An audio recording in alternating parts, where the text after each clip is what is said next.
જય શ્રી હરિ. આપ સૌનું સ્વાગત છે આપની આ ચેનલ ધર્મદર્પિતમાં. આજે આપણે જાણીશું ઓઘારણ ભાગ 10.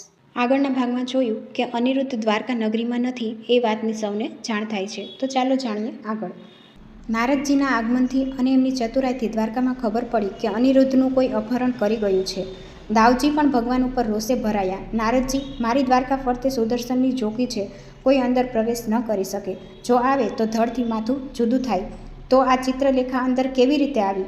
તો નારદજીએ કહ્યું, ચિત્રલેખાને મેં મદદ કરી હતી, એને મેં તમારો ગારણ મંત્ર શીખવ્યો હતો, એટલે દ્વારકામાં બધાને ગારણ વળી ગયું. પછી સુદર્શન ચક્રને મેં વાતોમાં રોકી લીધો અને ચિત્રલેખાને મદદ કરી એ પલંગ શોધી અનિરુદ્ધને ઉપાડીને ગઈ. અને મહાદેવની પુત્રી જે સોણિતપુરના રાજા બાણાસુરને આપી હતી એની સાથે મેં અનિરુદ્ધના લગ્ન કરાવ્યા. હવે બાણાસુરને ખબર પડી જતાં ભારે યુદ્ધ થયું. એમાં અનિરુદ્ધ એકલા પડી ગયા છે. 10 લાખ રાક્ષસ અને સૈન્યનો વધ કર્યો છે એવા પરાક્રમી પૌત્ર છે. પછી બાણાસુર આવ્યો, એની પાસે મહાદેવનું વરદાન હોય એને માન આપવા માટે એ પકડાઈ ગયો છે અને બાણાસુરે એને ઓખા સાથે કારાગૃહમાં નાખી દીધો છે. પછી એ એને મારી નાખશે, માટે તમે એને છોડાવવાની તૈયારી કરો, એમ નારદજીએ કહ્યું અને નારાયણ નારાયણ કરતા નીકળી ગયા. અને ભગવાને ગરુડજીને બોલાવ્યા. ગરુડજી હાજર થયા. આપણે સેના સમેત સોણિતપુર જવાનું છે, તમે કેટલી સેના એક દિવસમાં ત્યાં પહોંચાડી શકશો? ભગવાન, પાંખોનો વિસ્તાર 10,000 યોજનનો છે, 5 યોજન લાંબી મારી ચાંચ છે. હું 56 કોટી યાદવોની સેના સમેત આપને ત્યાં પહોંચાડી શકું તેમ છું. અને ભગવાને સૈન્યને તૈયાર થવા હુકમ કર્યો. સૈન્ય આખું તૈયાર થયું. અહીં ગરુડજીની પાંખો ઉપર આવી ગયું. ભગવાન એની ગરદન પર બિરાજ્યા. એમ એક જ દિવસમાં 56 કોટી યાદવોની સેના સોણિતપુર બહાર ઉતરીને તંબુ નાખી ઉતારા બનાવી નાખ્યા. અને એક દૂતને બાણાસુર પાસે મોકલ્યોને કહેવાવ્યું કે બાણાસુર, તારું અને તારી પ્રજાનું ભલું ઈચ્છતો હોય તો અનિરુદ્ધને માનભેર ઓખા સાથે પરણાવી મારી પાસે આવી પગે પડી માફી માગી દે, કાં અમારી સાથે યુદ્ધ કરવા તૈયાર રહે. આવી ધમકી સાંભળી બાણાસુર વધુ ક્રોધે ભરાયો. એને મહાદેવનું વરદાન હતું. આ બાજુ ભગવાને ગરુડજી અને અનિરુદ્ધ પાસે લઈ જવા કીધું હતું.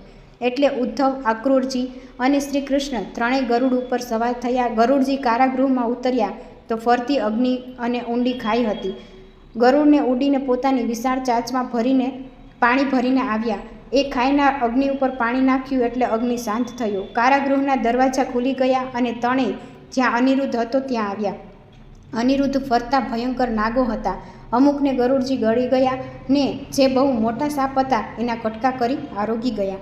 ઓખા અને અનિરુદ્ધ ભગવાનને પગે લાગ્યા ત્યારે ભગવાને કીધું, વાહ અનિરુદ્ધ, હવે મારો દીકરો ખરો, તે કંઈ ખોટું નથી કર્યું. હું નરકાસુરનો વધ કરી 16,808 કન્યાને હરી લાવ્યો તો એમાંથી એક સાથે લગ્ન કર્યા હતા. તારી માનું હરણ એના ભાઈને બાંધી રીછડીને પરણી આવ્યો હતો. કુડીને કુબડી કુબજા સાથે પણ લગ્ન કર્યા. આમ તે મારો વારસો જાળવ્યો છે.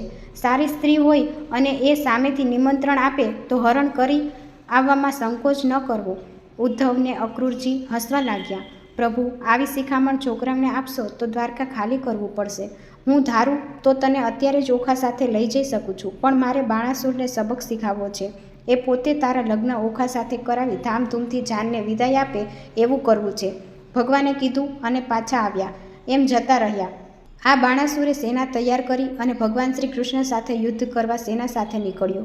એની સેનામાં ભયાનક ઘોડમુખા, શ્વાનમુખા, ખરમુખા, માથા વગરના ધડ, કોઈ દુબળા તો કોઈ પહાડ જેવા એવા ભયાનક રાક્ષસોની સેના લઈને બાણાસુર સોણિતપુરમાંથી બહાર આવ્યો છે. તો મિત્રો, ઓખારણનો આ ભાગ સંક્ષિપ્તમાં આપણે જોયો.